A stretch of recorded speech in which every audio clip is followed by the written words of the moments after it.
local government. So this, and then here is FCT. So now there is kidnapping in what? In Niger, the neighboring community, and all is orchestrated by this. This place is what is fueling the kidnapping issue. If you go to Kagarko local government, they have experienced this kidnapping issue, and the community that are experiencing this are community that share bundle with us here. Our community that share bundles with us here. So they have experienced this kidnapping, I think, more than 30 to 40 times. Different times. That's in Kagarko local government. And about 18 to 19 persons have been killed on this. If you go to Karu local government, community that share bundle with us here, they are experiencing the same thing. And then from here down to Bwari, we are experiencing the same thing. So this is the place we are suspecting these people are taking refuge.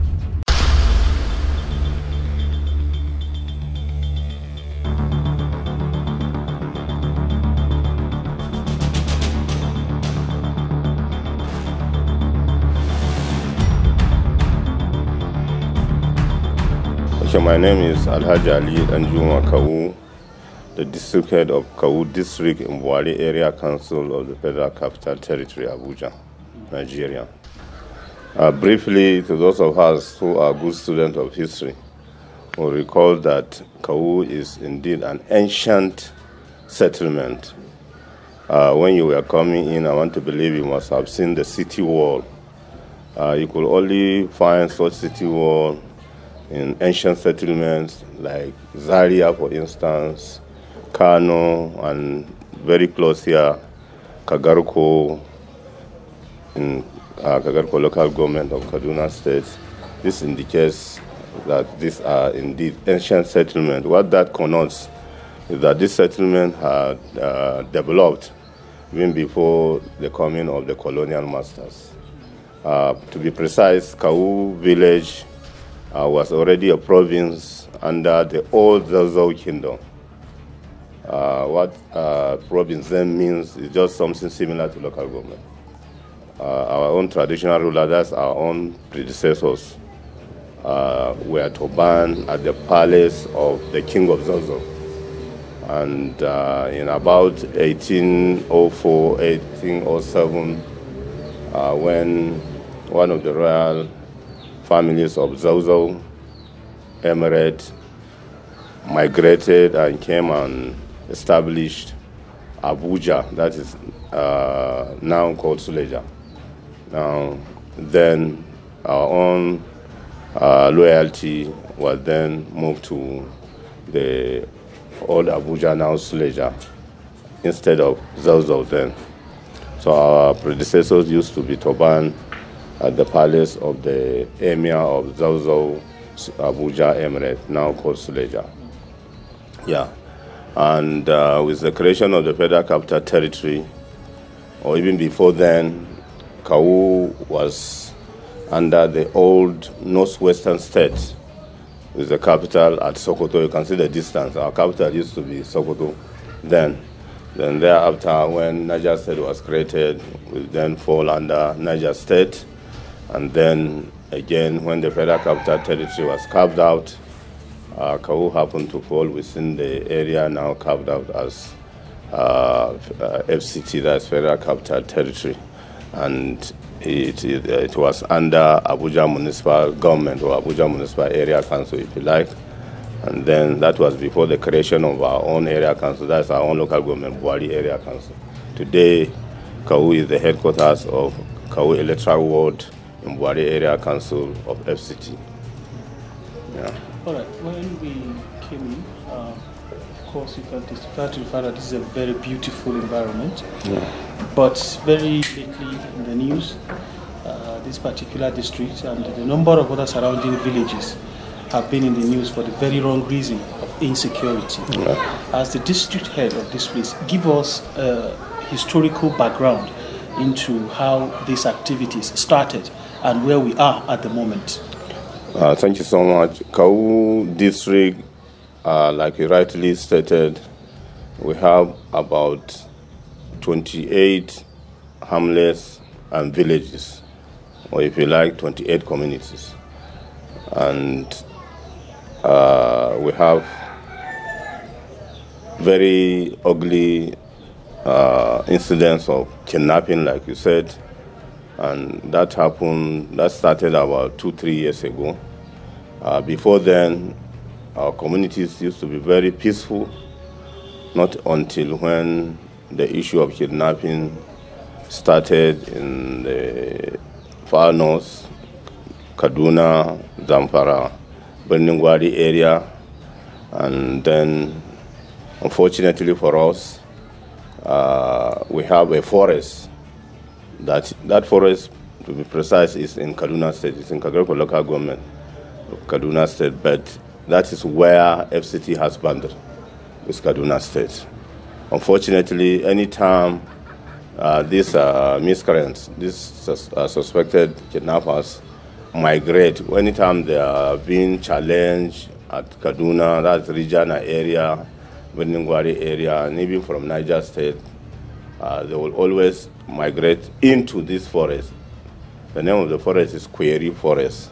Like I said, it is in Kagarko local government of Kaduna State. Unfortunately, because of our proximity to that forest, the distance between that forest and our own communities, villages and hamlets, our people have been affected adversely from kidnapping attacks and so on and so forth. It became so very, very, unfortunately, very regular, the attacks, until about just 5 months or so, when the President, Honorable Minister of the Federal Capital Territory, Barrister Wike, took the bull by the horn and posted some special squad of mobile personnel who are fully armed with even armor vehicle and hillocks. Until then, we've been having sleepless nights, but since that time, since the arrival, the case of kidnapping has been reduced to the BRS minimum. Before their arrival, I must make it clear that what perhaps contributed to our own problem then was near zero presence of security agents here. And that is why since their arrival here, we can see that the cases have been minimized. Even though we still have some villages that were still affected, even when they are here. But because of the remoteness of the area and the proximity of some villages to that Query Forest, they have been attacked. In particular, a village called Kikumi village here was attacked. The same day, those suspected kidnappers entered Tokulo, that is the village of the executive chairman of Bwari Area Council. It was on their way back that they attacked that Kikumi village, and unfortunately, there was loss of lives. About 4 people, including the village head, were killed. Since these attacks started, do you have count of how many people we've lost across the villages? Well, as for the issue of loss of lives, I think we have 4 or 5 people that are affected. But as for those that have been kidnapped and ransom paid before they are released, I'm telling you, it's a very nasty experience, including my colleague, the district head of Padangwari, who is just about 3-4 kilometers away south of this area. They are also part of Kawu electoral ward. As I speak to you, I have been a victim. My house was attacked twice. In the first attack, 2 of my wives were kidnapped. And then the last one, recent one, before the arrival about 4 or 5 months ago, I think 5 months ago, before the arrival of the mobile policemen, like I said, my house was attacked again. My son just married, just barely 12 days after their marriage, they were kidnapped, he and his wife. And they spent about 2 months and some weeks before they were released when ransom was paid. So we can count in that last attack in this village, about 23 people were kidnapped, including a nurse in a private clinic here. Unfortunately, like we heard, the nurse was even pregnant, 2 months pregnant, and she had miscarriage there. But as God will have it, after payment of ransom, they have also returned. So it's a case of they kidnap and ransom is paid Yeah. to get released. Yes. So how does this now sit with government saying people should not pay ransom? Well, I think that is a very good principle, but then if you know the way the kidnappers are treating those that are with them, I don't think any relation of any of such person will say he cannot pay ransom before they are released, because they will be threatening to kill them, and in many instances they go ahead to kill people. So if you have way of payment of ransom to the best of your capacity, you have to pay so that your person will be released. But government policy of not payment of ransom, I think, is a very good principle that would have terminated the whole issue of the kidnapping if ransoms were not paid. And once they are not paid ransom, at the end of the day, their business cannot continue. So that the area government is looking at it, maybe that will have stopped. But then, unfortunately, if person is kidnapped, if your person is kidnapped, your son, wife, or whatever is in their hand, and they will be calling you daily, your wife or your son will be crying. You know, we are all human. It will touch your mind, so that you start working helter-skelter to look for where to get any amount, any meager amount you can bargain with them. And unfortunately, I must tell you, how our people here, those that have been affected, used to raise this ransom is by selling their farmlands. People sell their farmlands to raise the little amount they could raise in order to pay so that their victims will come back. Yes, aside from your wives and your son, along with his wives that were kidnapped, where were you during that time? You mean where I was? Yeah, I was in the house.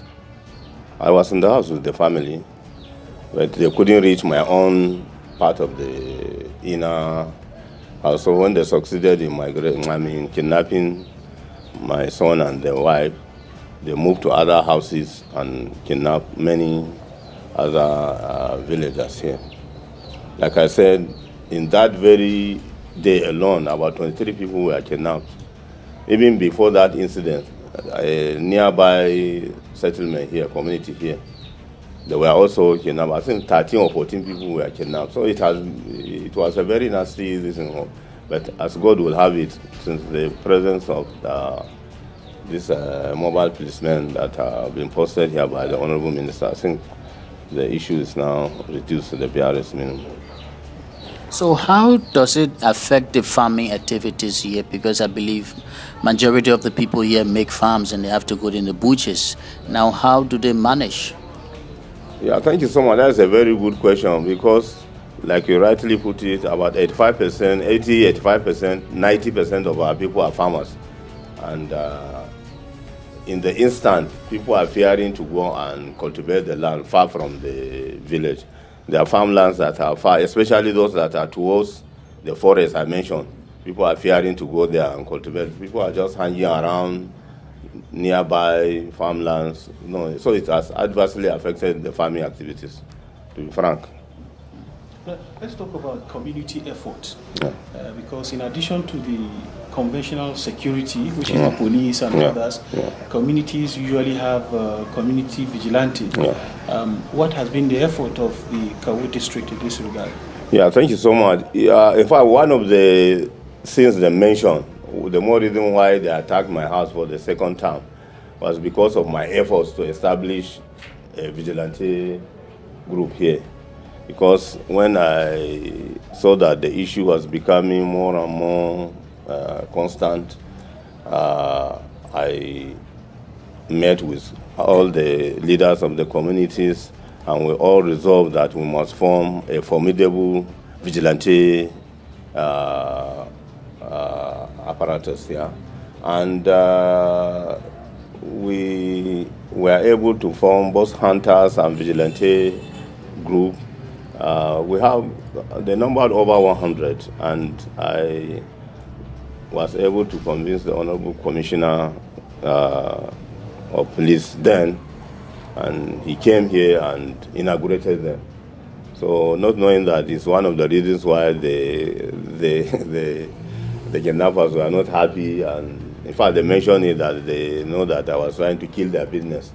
That is one of the reasons why they attacked me. So the community has been making its own effort. We have a vigilante group and hunters group that are in the instant. They are always going out with the conventional policemen, the mobile police, like I said, every night. So you didn't feel deterred even with what happened to you?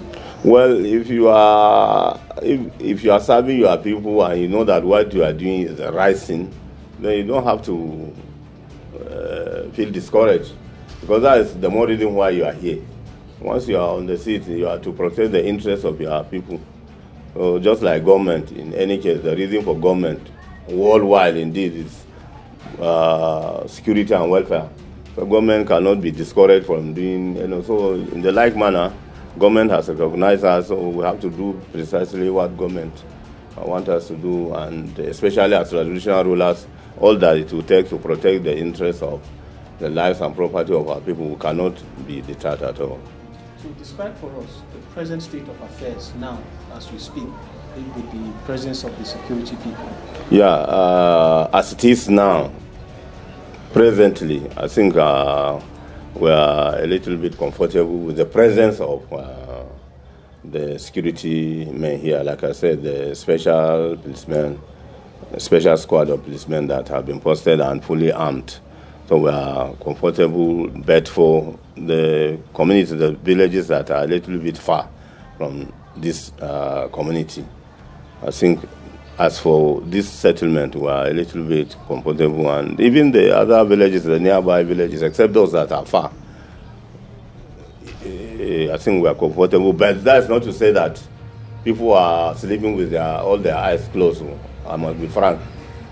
Even with their presence, any slightest noise you hear, people will become disturbed.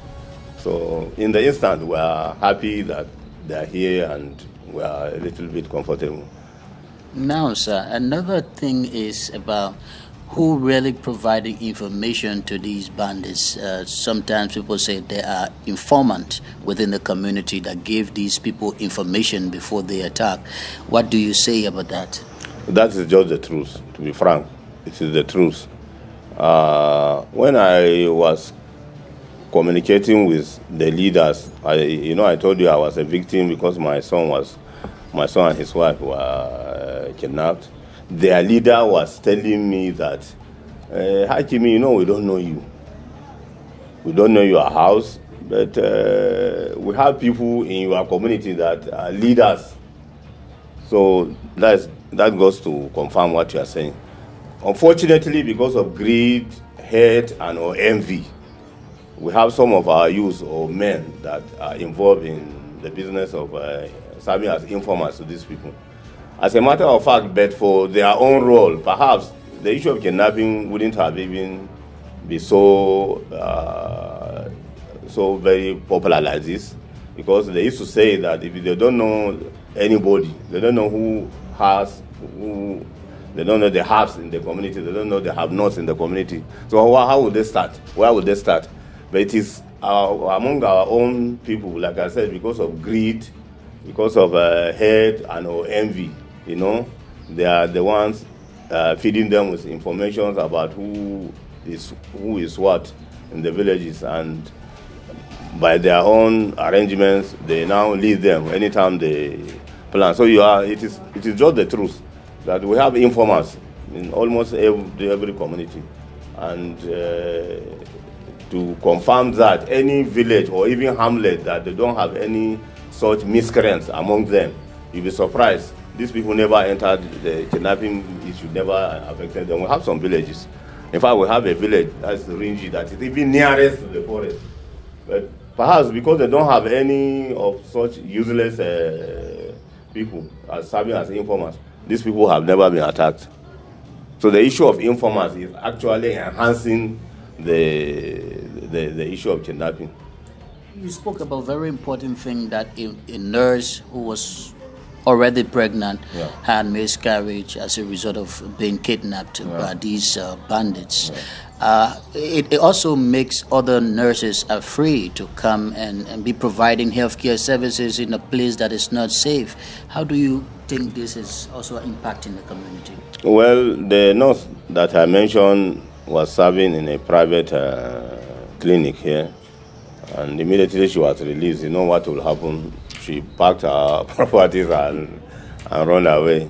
But as God will have it, you know, there are those who have people who have very strong heart, who could just dare any I don't want to say devil, but we have some of them who are still there.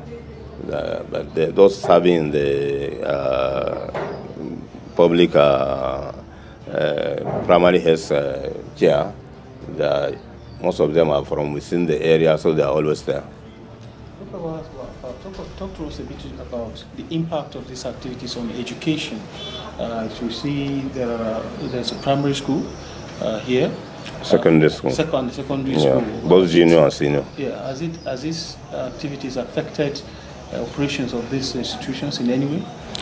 Yeah, whether we like it or not, it has affected teaching and learning in these schools, because the teachers that are from outside this area, most of the teachers, especially those in junior and senior secondary school, they are from outside this area. Before the incident of kidnapping, they were living with us in this community, so they were very punctual, that you can be sure. But with the issue of kidnapping now, most of them decided to relocate, which is, of course, they are correct, to Bwari, where they could be very convinced that they are safe. And they used to come on daily basis from Bwari to the schools. And, you know, any time there's any information about the presence of these people, whether right or wrong, that they are likely coming, you know, one cannot risk his life.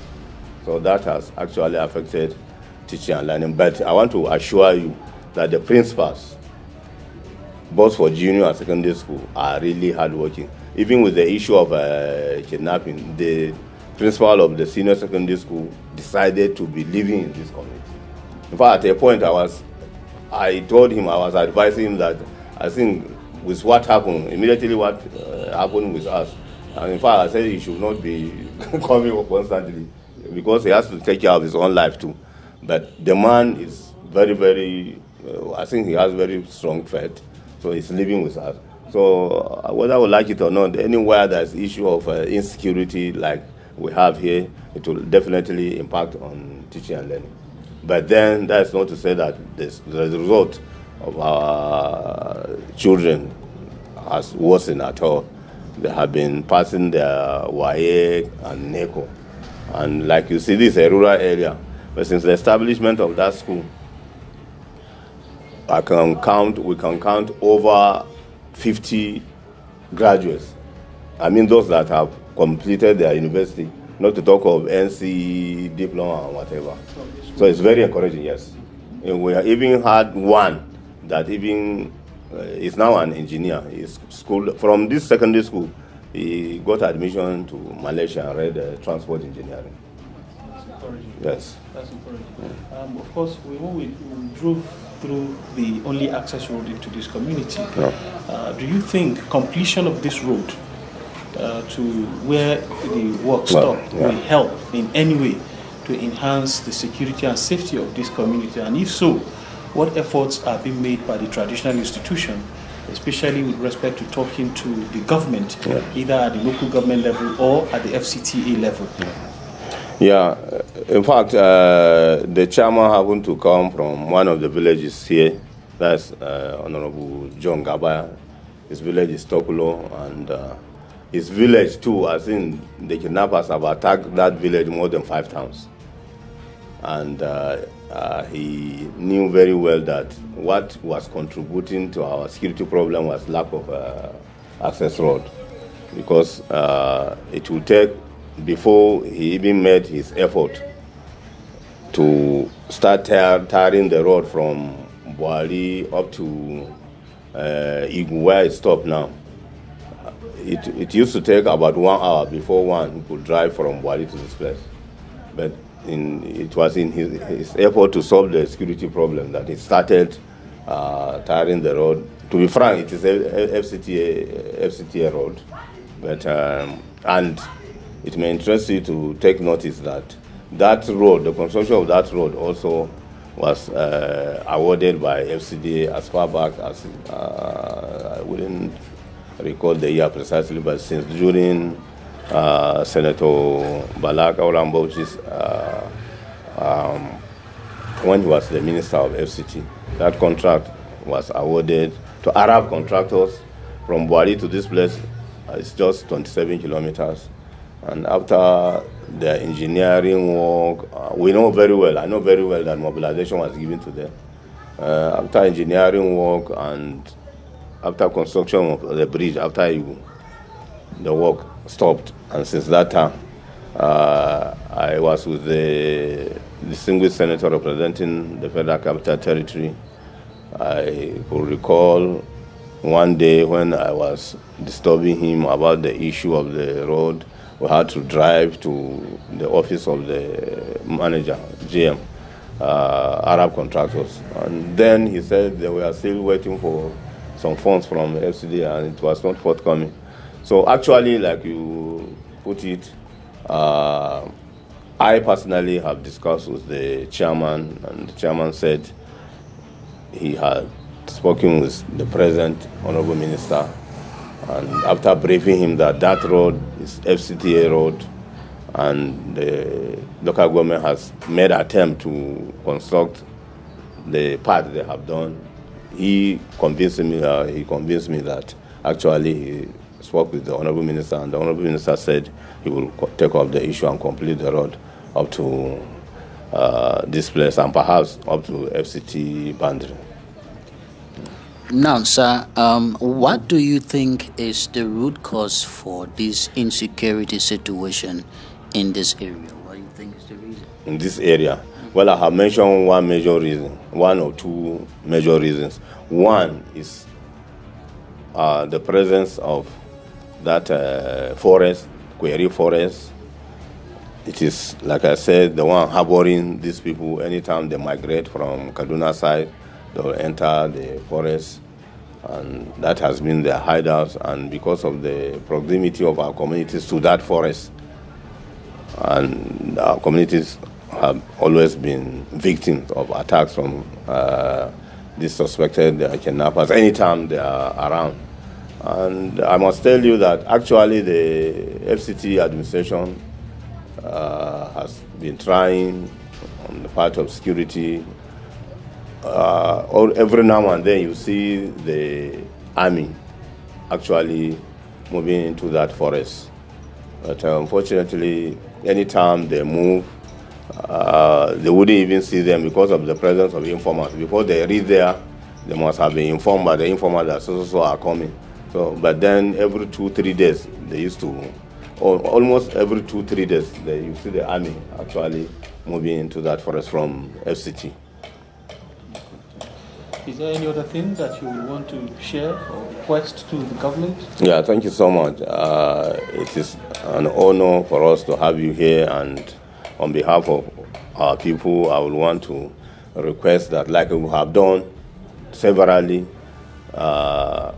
because of our proximity to this forest, we would want establishment of a full-fledged police station here and or a mini army barrack. We are believing that once we could have that here, the problem will be reduced to the barest minimum. Yeah. Thank you. And then, of course, the issue of road, I will plead with the Honorable Minister, Barrister Wesing, to actually continue with the tarring of the road from where the local government, the area council chairman stopped at Igu, up to FCT boundary. like we are saying, he's very hardworking. So we are also believing that he will extend that his job to our areas. Zaki, we have to say sincere thank you to you for this hospitality. Thank you very much, sir. Thank you so much. You are most welcome.